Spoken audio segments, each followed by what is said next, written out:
That's gonna make the news. We didn't see it. We didn't see it. Now that is the news.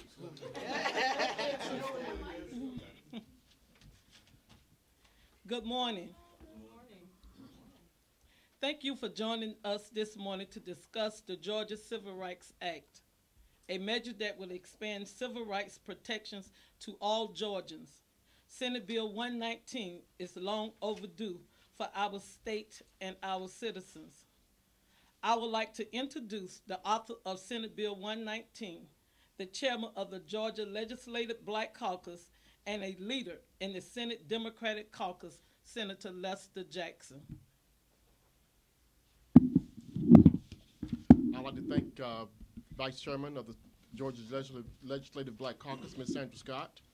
Thank you all. We are officially announcing today the Georgia Civil Rights Act, Senate Bill 119. Georgia is one of only 3 states that does not prohibit discrimination by private employers, including discrimination based on race, color, religion, national origin, or sex. This leaves Georgia with fewer protections against discrimination than the average American. Additionally, there are absolutely no protection for people based on their sexual orientation or gender identity in the state of Georgia. Federal protections are very limited, and even those minimal protections by our federal government are likely to be in danger in coming years. That leaves thousands of Georgians vulnerable to discriminations, giving this prejudice directly toward people of their sexual orientation and gender identity. It is essentially that they be fully protected under Georgia law.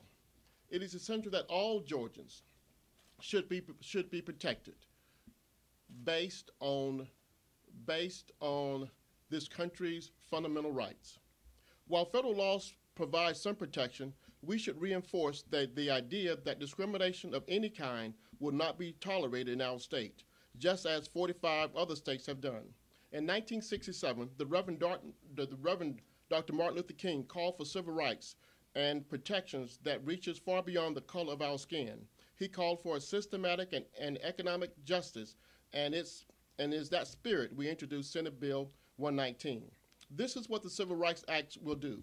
Senate Bill 119 will create a fully civil rights protection in public accommodations for people based on their race, color, religion, sexual orientation, gender identity, and national origin. This would bring us into federal standards, and by adding this sexual orientation and gender identity.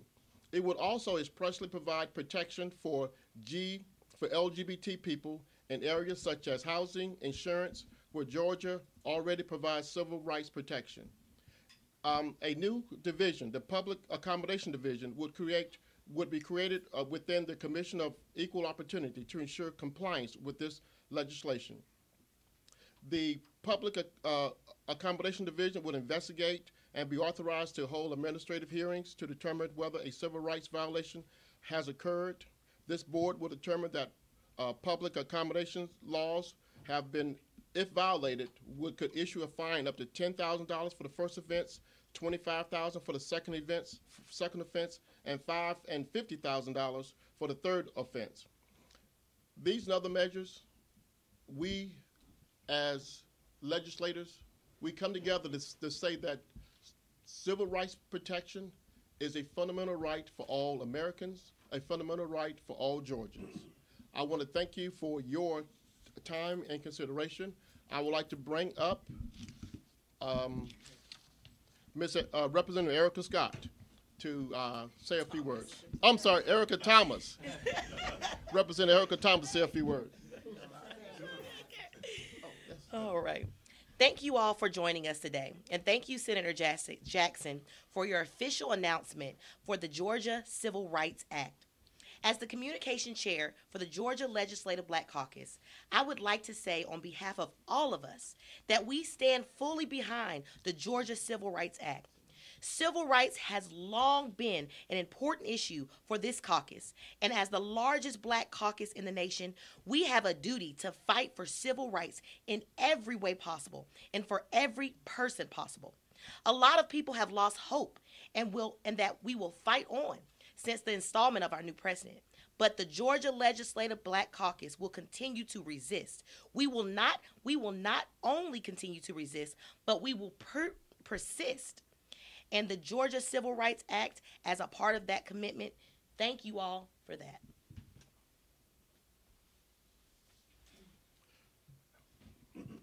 I would like to also bring forward State Representative Park Cannon to say a few words. Good morning. Thank you so much for being here. I am happy to join you. My name is Park Cannon, and about a year ago this time, I came in here and was known as the first queer woman elected to the Georgia House. I'm so happy that 1 year later we have courage and leadership from the Senate by Senator Jackson and our other members to really place Senate Bill 119, which will provide a way for us to have a better conversation about how civil rights is inclusive of LGBTQ plus rights and how we're working together here. I hope that this is a message that comes out from us to our constituents, that we hear your concerns and we're working hard to make sure that everyone is protected here in the state of Georgia. Thank you for coming today.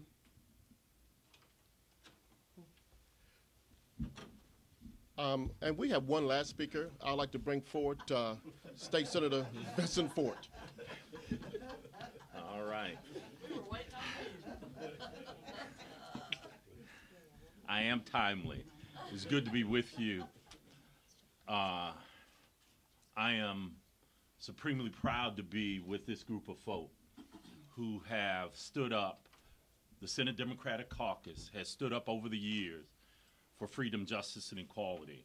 It was the Senate Democratic Caucus that authored the state's first hate crimes law. It's the Senate Democratic Caucus that has always been on the cutting edge of protecting Georgians. And that's why I want to commend Lester Jackson, my former whip, assistant whip in the Senate Democratic Caucus and chair of the Georgia Legislative Black Caucus. He has done a great service to this state by introducing this civil rights law. It is the most comprehensive civil rights law yet introduced in the Georgia legislature. And I just want to make sure we recognize him for his hard work.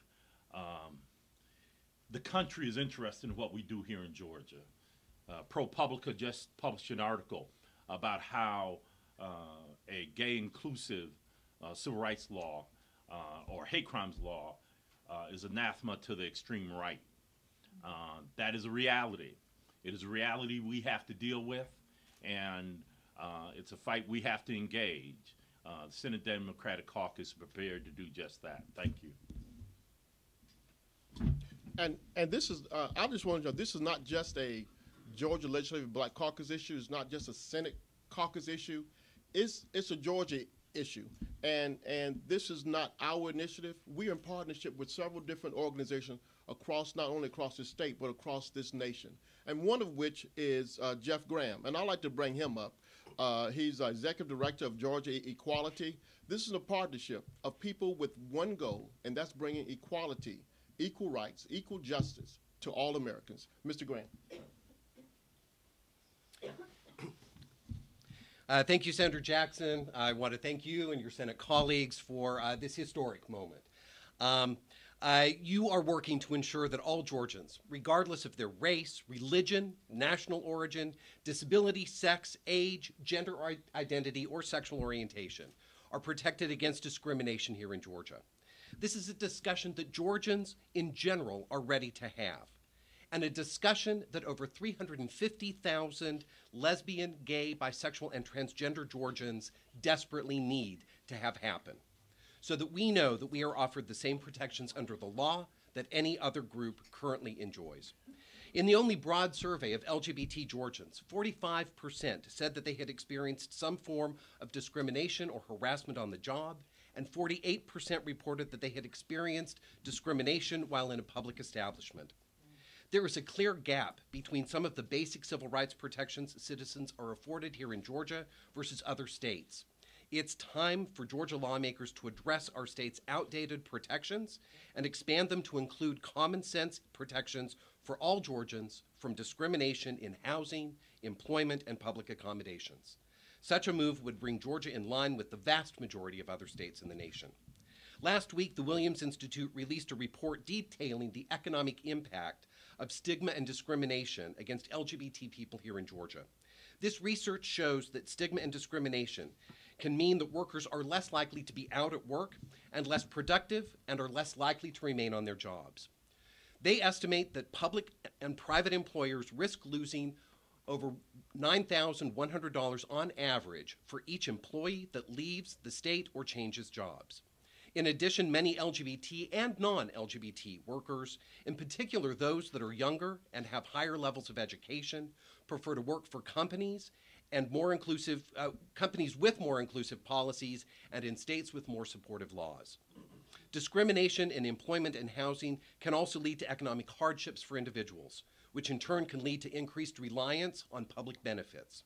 For example, discrimination in the workplace and in housing against transgender people alone cost Georgians an estimated $1,048,000 in Medicaid expenditures and $477,000 in homeless shelter expenditures each year.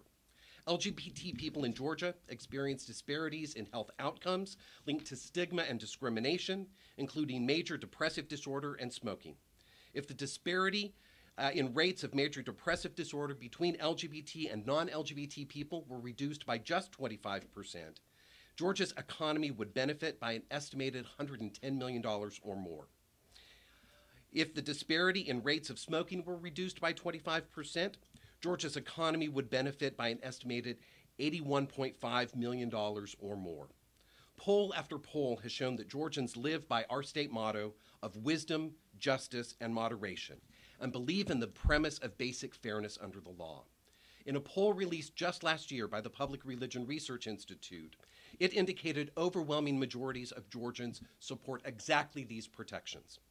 Overall, in Metro Atlanta, support for these measures is a high of 72%. Outside of Metro Atlanta, it's a strong majority of 59%. Amongst people of faith, 73% of Catholics and 54% of white evangelical Protestants support these measures. 59% of Republicans support them. 62% of independents support them.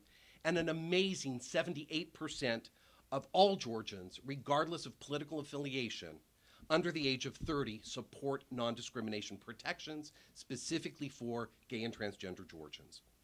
Protecting all Georgians against discrimination based on race, disability, sex, religion, sexual orientation, gender identity, age, or national origin will place Georgia in a competitive and economic advantage when all citizens know they have the right to choose where they live, eat, and work free from discrimination. Again, I thank so much the Senate, the Legislative Black Caucus, for your support and leadership on this important issue. Thank you, Jeff. Now, we open up for questions, but I also like to thank not only the Black Caucus, but we'd like to thank the Senate Caucus. And we have our chairman, the chair of the Senate Caucus, Chairman Harrison Tate, and our Senate Democratic leader, Steve Henson. Would you like to say words, Mr. Steve Henson? I'm politician. I will make this quick. I will say that Georgia is a great state, and we're proud that we have been ranked high for business activity around this country. But we also want to make sure that Georgians know that the Senate Democratic Caucus is fighting to make sure that we're number one in quality of life, that we're making sure that we're protecting the rights of our citizens to live their lives free of fear. And we want to make sure that we know, and the people of Georgia know, that we're fighting for better education, better jobs, and a better future for all Georgians. I want to commend Senator Lester Jackson for fighting for the future of all Georgians. Thank you. We would like to open up for questions now at this time. Senator Jackson, there was a similar bill proposed in the House last year that was sidelined after Democrats in the House tried to add some of the categories, including gender and sexual orientation, that you've included in your bill. So can you kind of handicap how you think the chances of the bill might be in a Republican-controlled Senate? Well, we're going to have another companion bill in the House as well when it comes to this legislation. But this bill will go to judiciary, and we've asked the chairman for a formal hearing so we can talk about rights and justice and America issues and all of Georgia issues. And I believe they're open to it. Can somebody there give an example, walk us through an example of a situation that might happen that would be remedied in this law? Is this like someone being fired from a job or denied an apartment because of sexual orientation or gender identity? Absolutely, absolutely. Housing is a typical example. Leasing a house, a lot of people are denied or discriminated against because of their sexual orientation, and this bill would protect that and impose fines on those employers or entities that do those discriminatory measures. And landlords, and it will create a special agency to go out and do an investigation to seek out those people that are discriminating against Georgia citizens. Is this in response to continued efforts to have a legislative here in Georgia? It is a response, but not totally. All right, this is just civil rights is just what's right for America, and it's just what's right for Georgia. Was there any particular incident that really spurred you on to push this bill forward this year? Well, not any particular response, just a lot of public comment. Just a lot of public comment, a lot of public response from different people coming back to us as a caucus, to us as individual members, saying that something needs to be done. Georgia's only one of 3 states, and the other states are South Carolina and Mississippi. And we don't want to, and we can't, and I'm not saying anything bad about those 2 other states, but we don't want to be in that number. We don't want to be in that number. We want to talk about, we're better than that. We want to talk about civil rights for all Georgians and all Americans. And what we do here may encourage South Carolina or Mississippi to get on board with the going on of America. Why is there so much enforcement changes in the current law as opposed to just adding sexual orientation and gender identity? Well, there's pages and pages of changes in the enforcement process. Because it comes under different code sections. So you have to identify different code sections throughout the law. And the housing, when it comes to restaurants, leasing agreements, there are different code sections. So you have to address sexual orientation in every code section. Yeah, and we're talking about putting teeth in this bill to make it a real law that can be enforced. So we're talking about putting real teeth in this bill to make it a real difference. There's talk on the national level of trying to do a referendum or a new religious freedom bill. What would happen in Georgia if that legislation is passed nationally without this legislation that you're talking about? Well, we all know that federal law supersedes state law, but what we're trying to do as Georgians is give direction to let our to let Congress and our national politics know this is how we feel as a state. We're about equal rights, civil rights for all Georgians, and that's a trend of this country, is for providing rights for all Americans and all of Georgians.